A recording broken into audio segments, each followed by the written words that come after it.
कल पेपर है और आज एमसीक्यू की तैयारी करो, ज्यादा बेनिफिशियल है आप लोग के लिए।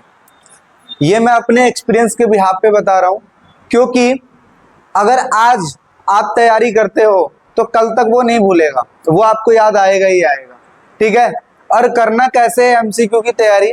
कभी भी जब आप एमसीक्यू पढ़ते हो, ठीक है, जैसे मान लीजिए पहला ही एमसीक्यू है, जैसे लिखा है कि हड़प्पा सभ्यता का खोज हुई। ठीक है, कब हुई? ऑप्शन आपके पास 4 है, तो कभी ये मत पढ़ा करो 1931 में, 1921 में, 22 में या फिर 24 में। ठीक है, अभी आप मान लेते हैं क्वेश्चन आपके लिए न्यू है, तो आप सीधा इसका आंसर अपने जो भी है उससे लेके हेल्प लेके कर लो। ठीक है, जैसे मान लेते हैं पहले का जो आंसर है, हड़प्पा सभ्यता की खोज कब हुई थी? कब हुई थी? 1921 में। आपने इस पे टिक मार लिया, तो आप हमेशा तैयारी करो, पहले टिक मार लो, सब पे मार लिए, पेंसिल से हल्का टिक मार लो और एक बार सबको पढ़ लो।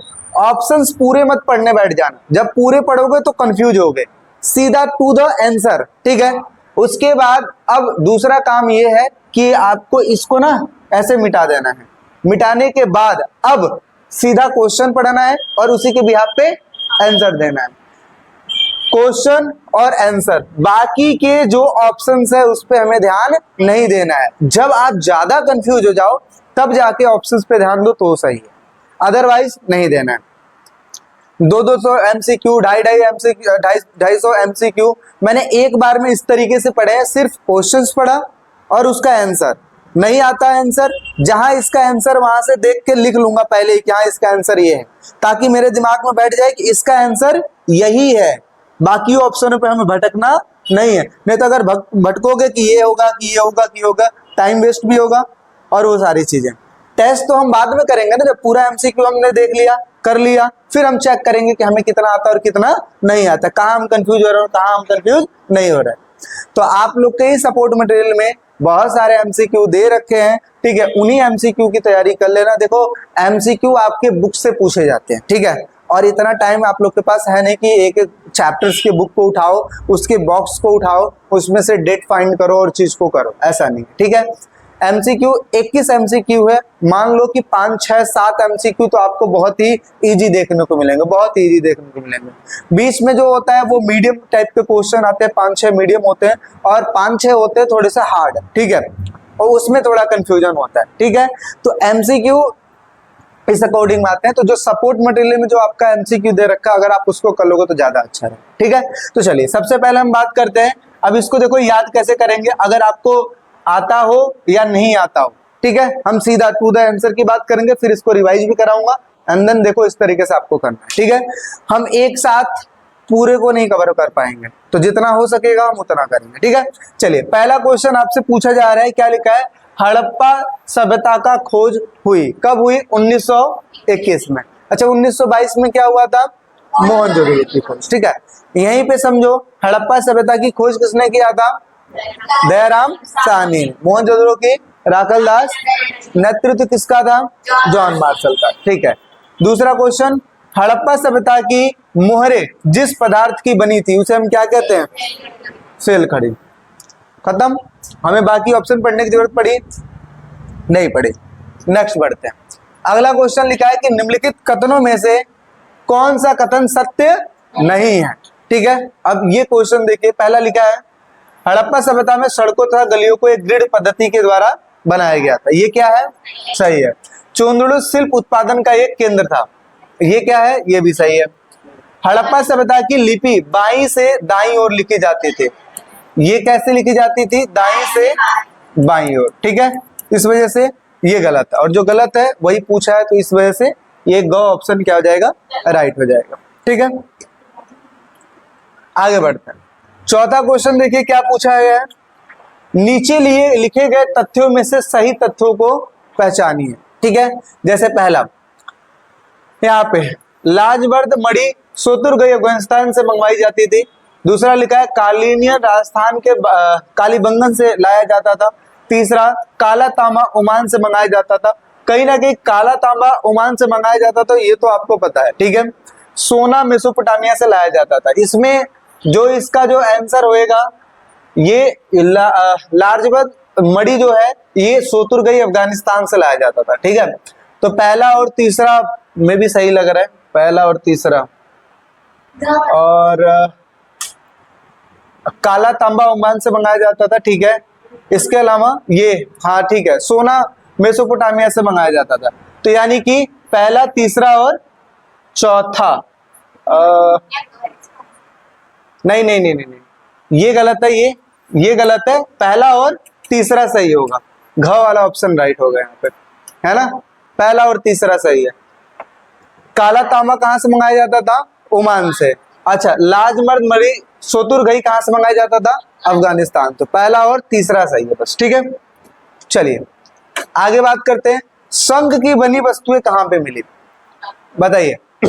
शंख से बनी वस्तुएं कहाँ पर मिली थी? कहाँ पे मिली थी? बालाकोट में। अच्छा, बालाकोट है कहाँ पे? लास्ट में मैंने कल बताया था। बालाकोट कहाँ पे है? लास्ट में जब मैथ करवा रहा था उसमें बताया था, याद को सबसे लास्ट में मैंने बताया था 3 स्थान, जिसमें से भरहूप था। अरे गुजरात में नहीं है भाई, कोई मध्य प्रदेश में भी नहीं है। बालाकोट ये है आपका पाकिस्तान में पड़ेगा, और जहां पे मैंने चुहुंदड़ो बताया था, चुहुंदड़ो के नीचे, ठीक है, चुहुंदड़ो के नीचे बताया था, तो वो है बालाकोट, ठीक है। चलिए भाई आगे बात करते हैं। देखो मैचिंग वाले भी क्वेश्चन देखने को मिल जाते हैं, तो मैचिंग वाले क्वेश्चन को हमें कैसे करना है? मैच करना है, ठीक है। बताइए क्या है स्थानीय स्तर? स्थानीय स्तर क्या है? स्थानीय स्तर तो सेल खड़ी हो जाएगा, ठीक है। सी का चौथा, सी का चौथा, ऑप्शन डी है क्या? क्योंकि देखो अब एक आप मैच कर लोगे ना, एक मैच करने के बाद आंसर जरूर चेक करना, क्योंकि उसी एक से आपको आंसर मिल जाएगा। तो यहाँ पे सी का अगर तुम्हें पता लग गया चौथा है तो चेक करो, इसमें नहीं है, इसमें भी नहीं है, इसमें है, तो जो है वही आंसर हो जाएगा, क्योंकि एक मैच कर गया तो मैच ही हो गया, ठीक है। बताइए इस the story of Indian archaeology के लेखक कौन है? The story of Indian archaeological के लेखक कौन है? कौन है? क्या है? S N Rao. क्या होगा? S N. ये क्वेश्चन जो है पिछले साल के क्वेश्चन पेपर में चेक करना आया था भाई, ठीक है। चलिए अगला क्वेश्चन पूछा है कि निम्नलिखित तथ्यों के आधार पर स्थान की पहचान कीजिए। क्या क्या पहचान करना है भाई? क्या लिखा है? इसके लिए मेसोपोटामिया के लेखों में मगान शब्द का प्रयोग किया गया है। काले तांबे के लिए स्थल एक प्रमुख स्रोत था। क्या था? बलूचिस्तान, अफगानिस्तान, ओमान या फारस। काला तांबा कहां से मंगाया जाता था? ओमान से। तो ये इसका आंसर घ ही होगा, ठीक है। अगला बात करते हैं। अच्छा आप लोग को ये पता है कि इसका आंसर कहाँ है? इसी का, हाँ तो ठीक है, चलो क्रॉस चेकिंग भी करते रहना है ना, कहीं अगर वैसा आए तो। चलो बाकी आपको इसी हिसाब से ये वाले क्वेश्चंस नहीं आते हैं, ठीक है, इतना मैंने देखा ही नहीं कहीं पे, तो इसको छोड़ देना, कोई दिक्कत वाली बात नहीं, एक लाइन वाले क्वेश्चन छोड़ देना। चलिए आगे बात कर लेते हैं कथन और कारण वाले क्वेश्चन। क्या लिखा है? नीचे 2 कथन दिए गए हैं, जिसमें से एक कथन यानी कि ए के रूप में और दूसरे कथन आर के रूप में। देखो इसमें ना थोड़ा सा कंफ्यूजन होता है, ठीक है। आपको क्या करना है, मैक्सिमम जो चांस है वो मैंने आपको हिस्ट्री में बता ही रखा है, पहले भी 11th क्लास में भी। मैक्सिमम जो चांस है वो पहला भी सही होता है, दूसरा भी सही होता है, ठीक है। और कई चीजों में पहला जो है कथन कारण का सही स्पष्टीकरण भी करता है, और कई जगहों पे स्पष्टीकरण नहीं करता है। तो 2 ही इसका आंसर हो सकता है, चाहे पहला या दूसरा। लेकिन ये पढ़ लेना, क्या ये क्वेश्चन लिखा है कि नहीं, आंसर लिखा है कि नहीं, कथन कारण सही है और स्पष्टीकरण करता है या स्पष्टीकरण नहीं करता है, ये आपको पढ़ लेना। समझ में आ रही बात? अच्छा इसमें भी एक ट्रिक बताता हूं। क्या? अगर ये चेक करना है कि कारण मैच कर रहा है कि नहीं कर रहा है, तो आप ये देखो कि क्या दोनों चीज में एक ही शब्द रिपीट हो रहा है कि नहीं, या एक ही जगह का नाम रिपीट हो रहा है कि नहीं, या एक ही राजा का नाम रिपीट हो रहा है कि नहीं, या एक ही स्थान का नाम रिपीट हो रहा है कि नहीं, ये चेक करो। अगर रिपीट हो रहा है तो आप कहोगे कथन कारण का सही स्पष्टीकरण करता है, और नहीं रिपीट कर रहा है तो नहीं है। तो देखिए कथन क्या लिखा है कि निश्चित रूप से हड़प्पा की नाली व्यवस्था अब तक की खोजी गई सर्वथा प्राचीन प्रणाली है। क्या लग रहा है, ये सही है ये। अगला बात कर लेते हैं, कारण क्या कह रहा है कि हड़प्पा में पाई गई चकिया स्थूल कठोर कंकरीले अग्नीज अथवा बलुआ पत्थर से निर्मित है। तो ये भी बात सही है, दोनों सही है ना। अब यहां पे चेक करो कि जो मैच कर रहा है कि नहीं कर रहा है। यहां पे देखो, इसको थोड़ा सा छोटा कर लेते हैं। एक में हमने किसकी बात की है, नाली की, और एक में हम यहाँ की वस्तुओं की बात कर रहे हैं, ठीक है। लेकिन बात दोनों कहाँ की हो रही है, हड़प्पा की हो रही है, हड़प्पा की ही हो रही है ना।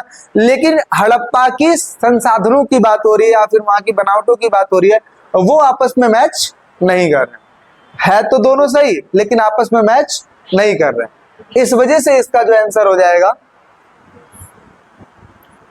स्पष्टीकरण नहीं करता, इस वजह से इसका आंसर क्या आ जाएगा, सी हो जाएगा। समझ में आ रही बात।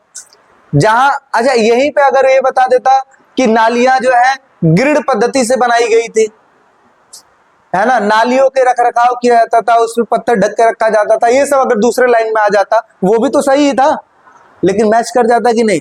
जब मैच कर जाता तो उसके बाद ये आंसर कौन सा सही हो जाता, ग। लेकिन अभी मैच नहीं किया है तो आंसर क्या हो जाएगा, ग। कई सिचुएशन में यही दोनों ऑप्शन उठा के क और ख में दे देते हैं, और ये वाले उठा के नीचे दे देते हैं, ठीक है। चलो आगे बढ़ते हैं। अगला है, देखो बहुत आसान क्वेश्चन है। क्या लिखा है, मोहनजोदड़ो में अनुमानित कुओं की संख्या कितनी है, लमसम 700। 300 कहां से, लमसम 700।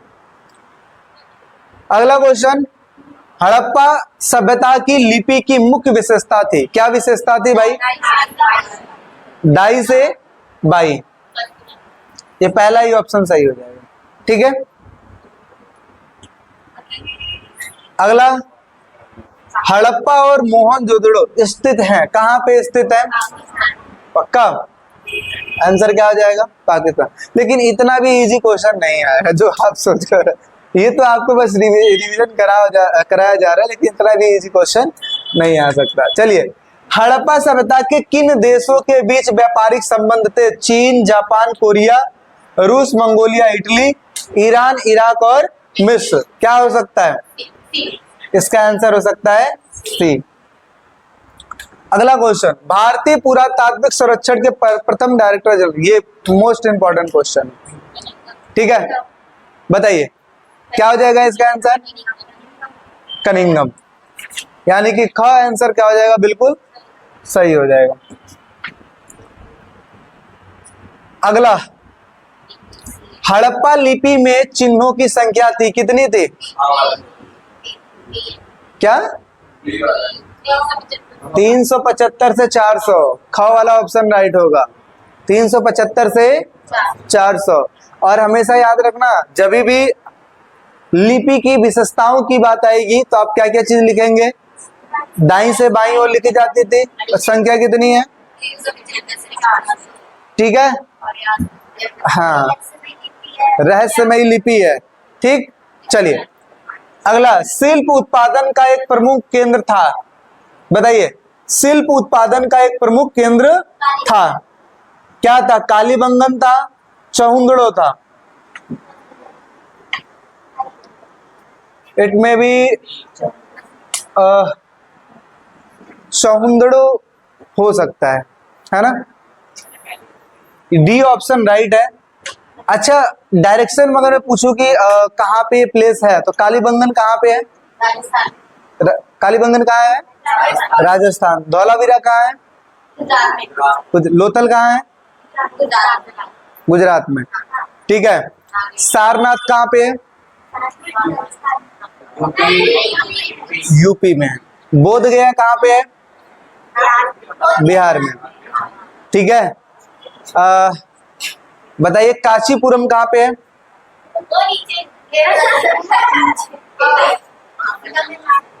तमिलनाडु में है, ठीक है। ये बताइए अमरावती कहाँ पे है, आंध्र प्रदेश में, ठीक है। अजंता कहाँ पे है? महाराष्ट्र में, ठीक है। अजमेर कहाँ है? राजस्थान में। बनावली कहाँ है? हरियाणा में। मेरठ कहाँ है? मेरठ कहाँ है? मेरठ है यूपी में। क्योंकि ये चीजें थोड़ा सा याद रहोगे तभी तो कल पेपर में लिखोगे, कहाँ से लिख लोगे? समझ में आ रही बात है? चलिए इसी बात पे बता दीजिए, अहमदाबाद गुजरात में, दांडी नीचे, ठीक है। चलिए बरहूप कहाँ पे है? मध्य प्रदेश में, ठीक है। चलिए हल से जुते हुए खेत के साक्ष्य कहाँ पे मिले हैं? कालीबंगन में। कहाँ मिले हैं? कालीबंगन, ठीक है। आगे, शंख से बनी वस्तुओं का प्रमुख केंद्र क्या था? नागेश्वर। क्या था? नागेश्वर था। और नागेश्वर कहाँ पे है? गुजरात में। अगला, हड़प्पा सभ्यता के पतन का प्रमुख कारण है, क्या कारण है? सभी है, ठीक है।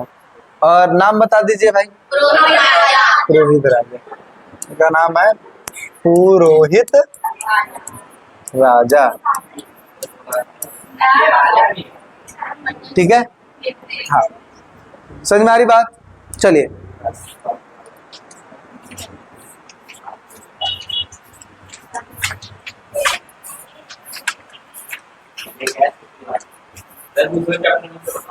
दूसरा ही चैप्टर जा रहे हैं भाई।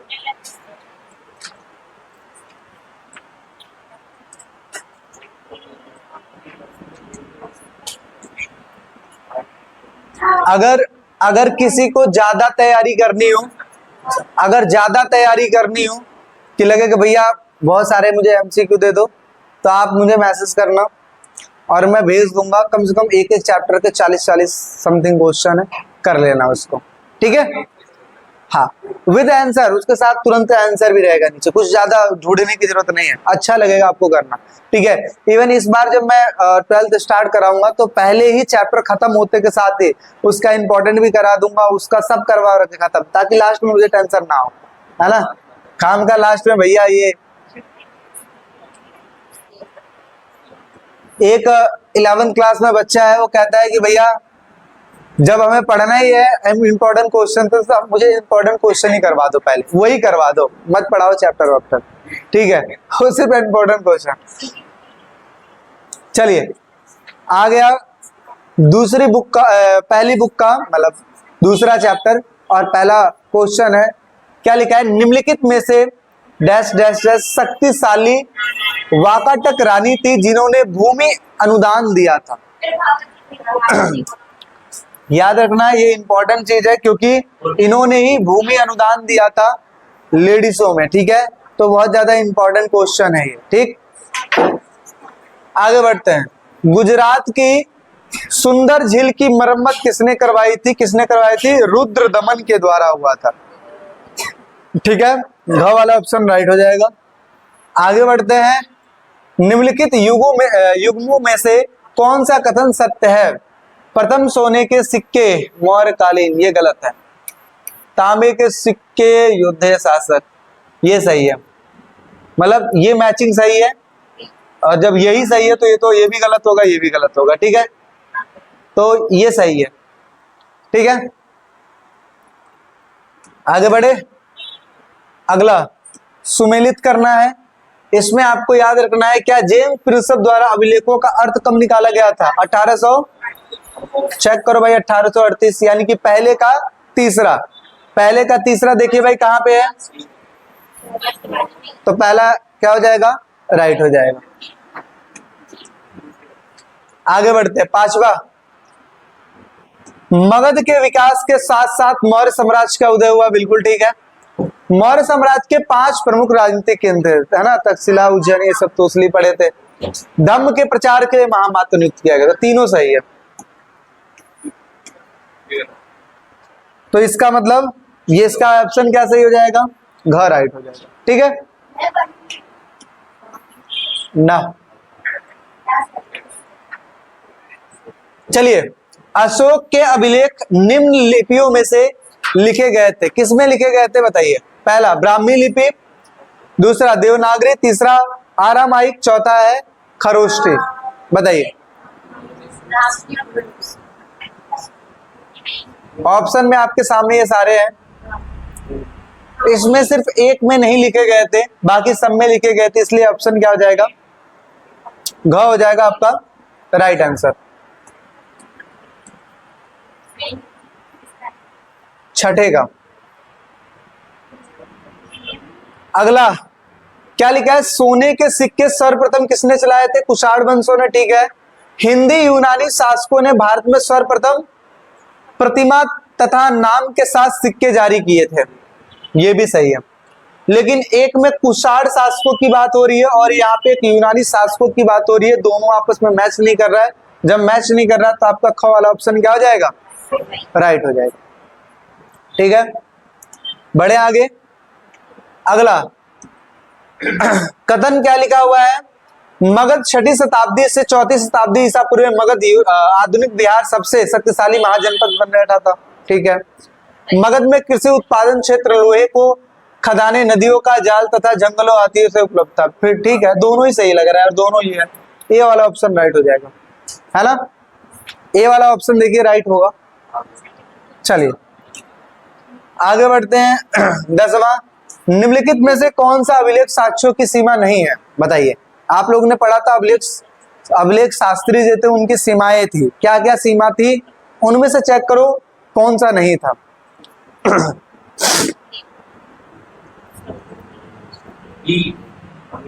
चलिए, अभिलेख टूट जाते हैं, बिल्कुल सही है।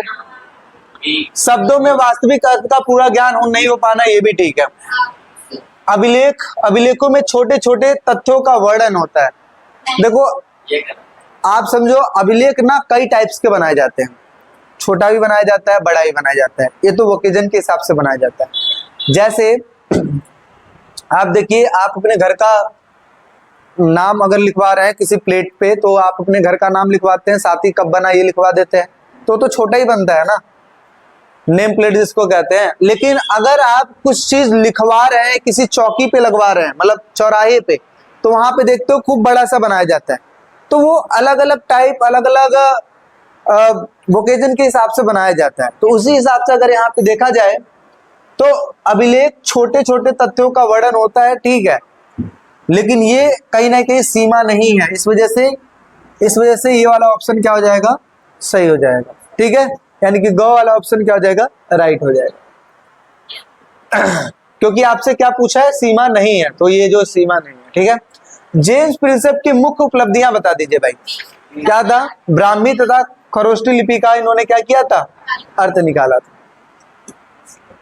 आगे, इंडिका किताब के लेखक थे, इंडिका किताब के लेखक थे, कौन थे, हाँ, मेगास्थनीज की, कौटिल्य की और विशाख दत्त की मुद्रा राक्षस। ठीक है, आगे, मौर्य साम्राज्य की सैनिक गतिविधि संचालित की जाती है, बताइए।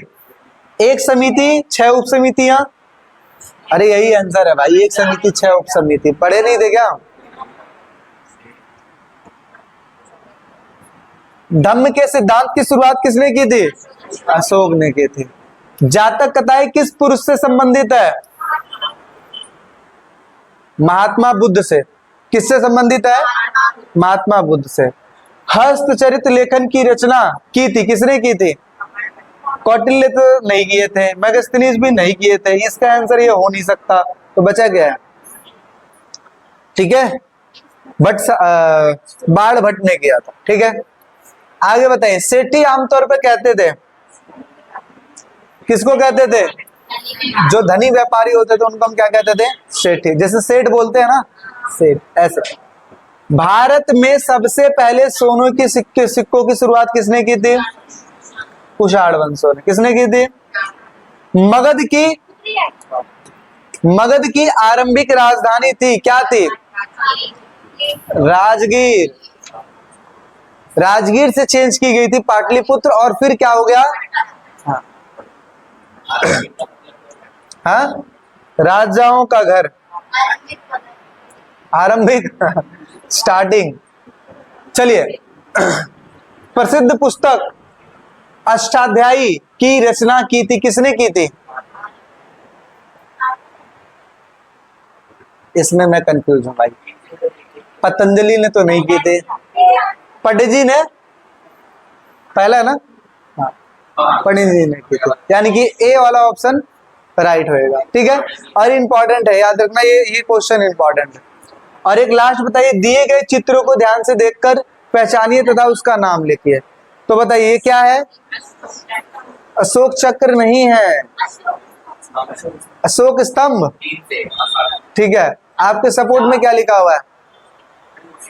सिंह शीर्ष। क्या लिखा होगा? सिंह शीर्ष। सिंह मतलब शेर, शीर्ष का मतलब होता है, हाँ ऐसा, सिंह शीर्ष।